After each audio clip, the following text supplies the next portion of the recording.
Hey everyone, welcome back or welcome. In today's video, we're going to talk about some of the most common misconceptions about seasonal colors and color analysis. The concept of seasonal colors has been around for a very long time, but it's definitely gained a lot more popularity these days thanks to social media platforms like TikTok. And with the increase in popularity, I think there's also a lot of misleading information that leaves us scratching our head, or it might even lead some of us to believe that color analysis is just total BS. So let's talk about what these common misconceptions are, and let's clarify how you can use the seasonal color system to your benefit.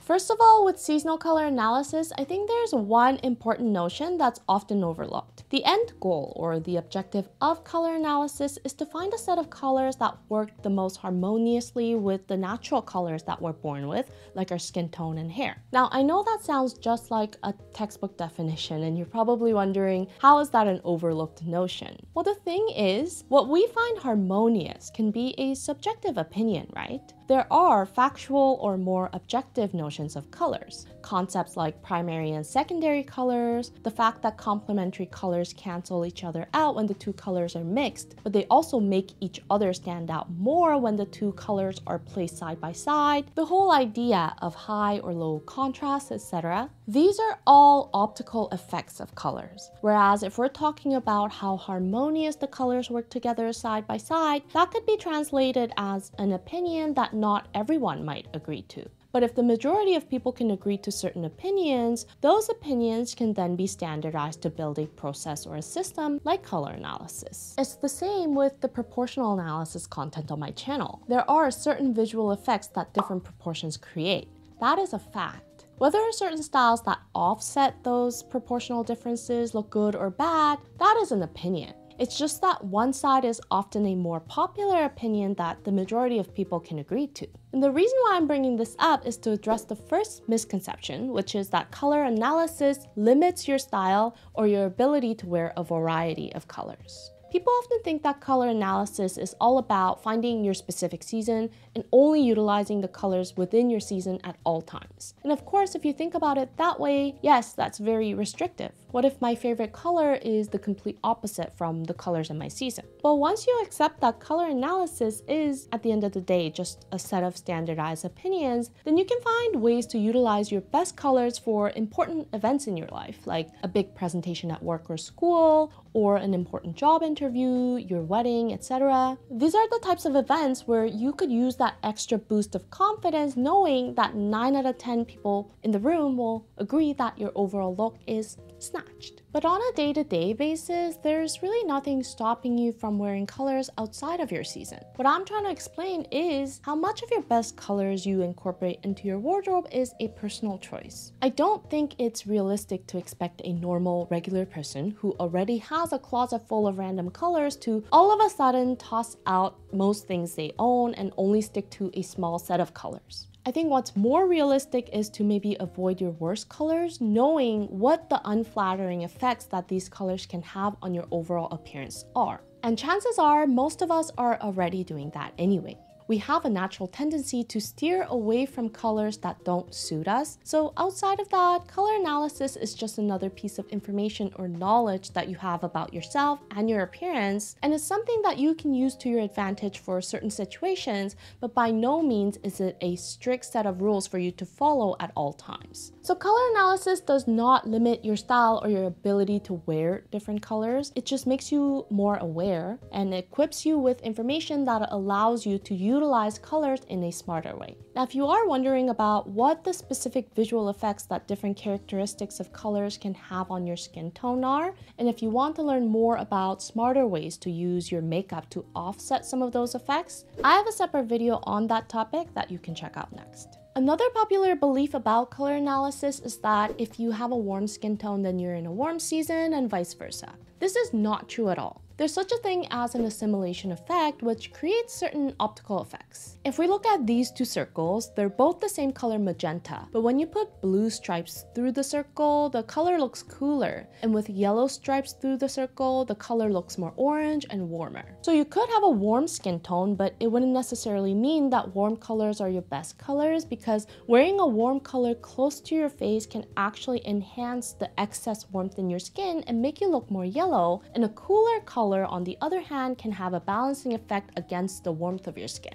Again, which side looks better can be argued as a subjective opinion, and also depending on the varying levels of warmth or coolness in the skin tone, you might have warm skin and still look good with warm colors, or you might have warm skin but look good in cool colors, etc. So it more so depends on the person and the specific skin tone, and we can't just generalize warm skin tone equals a warm season. There is a difference between choosing a warm color in your foundation versus having warm colors as your best colors. If that were true, then theoretically speaking, since East Asians have more yellow skin in general, we'd all be in warm seasons. You see how that doesn't make sense? So it's important for you to know the difference between warm skin tones and warm seasons. This leads me to the next misconception, which is that medium or darker skin tones with naturally dark hair cannot be a spring or a summer. This was actually a question that I specifically received in a comment in one of my other videos. There is such a Eurocentric stereotype for seasonal colors out there that spring should look like this or summer should look like that.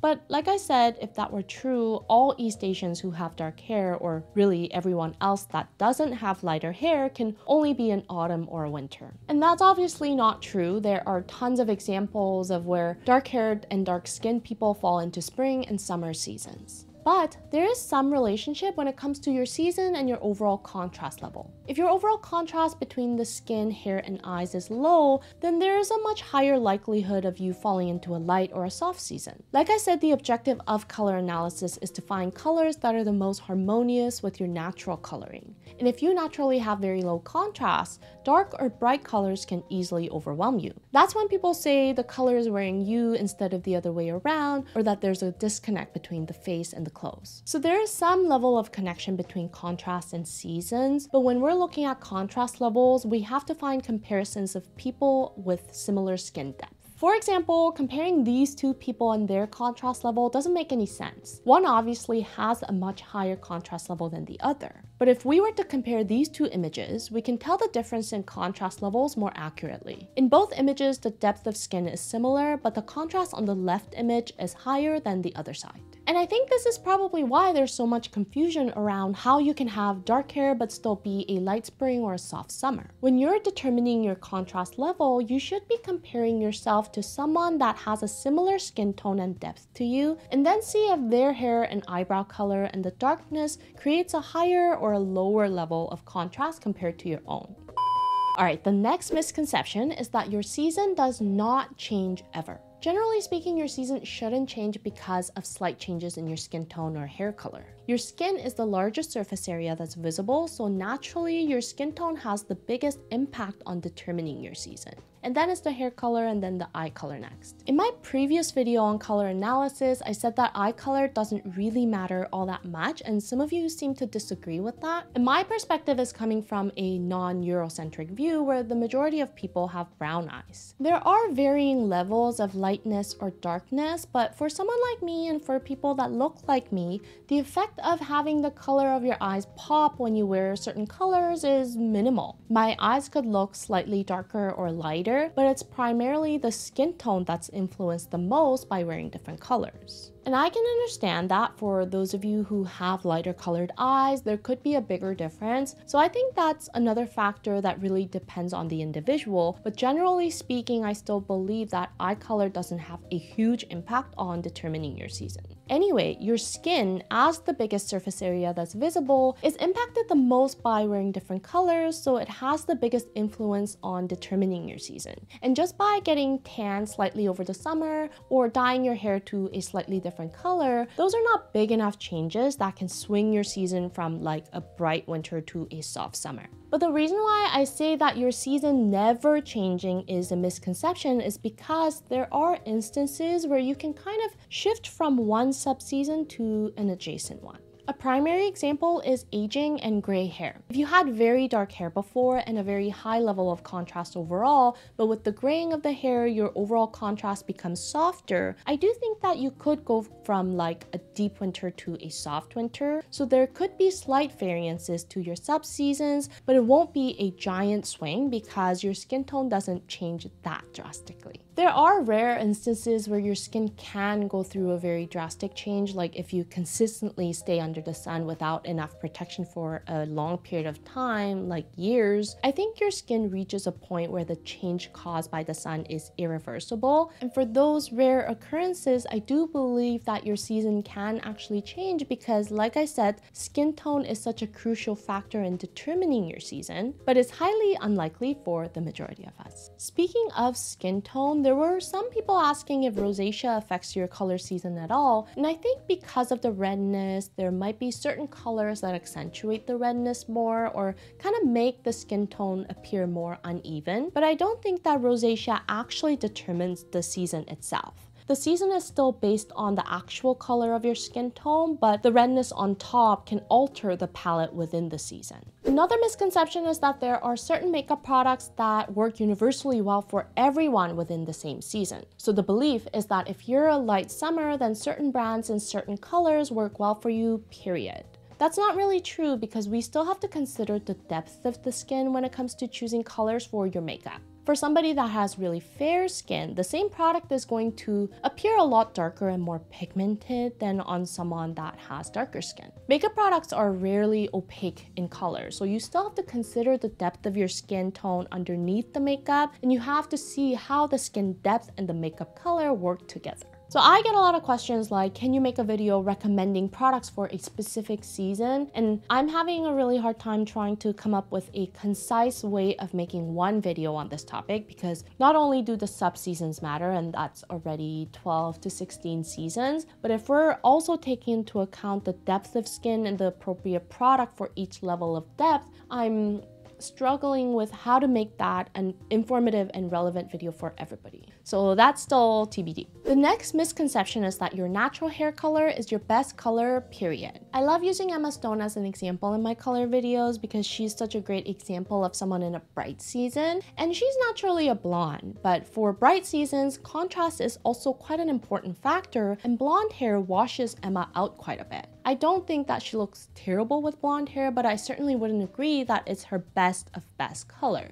So your natural hair color may not always be your best color, but I've seen more cases where it is rather than where it isn't. But exceptions do exist. I also had somebody comment on one of my videos that their natural hair color doesn't match their season, so it's possible. And we can't leave out talking about olive skin tones because our skin tone is just so damn confusing when it comes to finding colors. But the misconception that all olives are in cool seasons is not true. Like I said, there are warm skin tones that look good in warm colors and warm skin tones that look good in cool colors. And the same theory goes for all skin tones, whether cool or olive. I think that oftentimes because olive skin tones have such a strong yellowish sallowness to our skin that wearing cool colors does help with neutralizing that. But Mila Kunis and Julianne Moore are prime examples of fair olive skin tones, and they're often agreed upon as belonging to warm seasons. So olives can fall into either warm or cool seasons, but one thing I have noticed is that I've never seen an olive skin tone in a light season. And this is just my opinion, so you guys can let me know if you disagree with it, or if you have an olive skin tone but you're a light spring or a light summer, definitely leave me a comment because I'd love to know. But pastels don't really seem to be colors that work well for olives. I could be wrong, but that's just my personal opinion. Well, I hope that talking through some of the common misconceptions about seasonal colors today has provided you with some clarity around the whole concept. Remember that color analysis is not meant to restrict you in any way,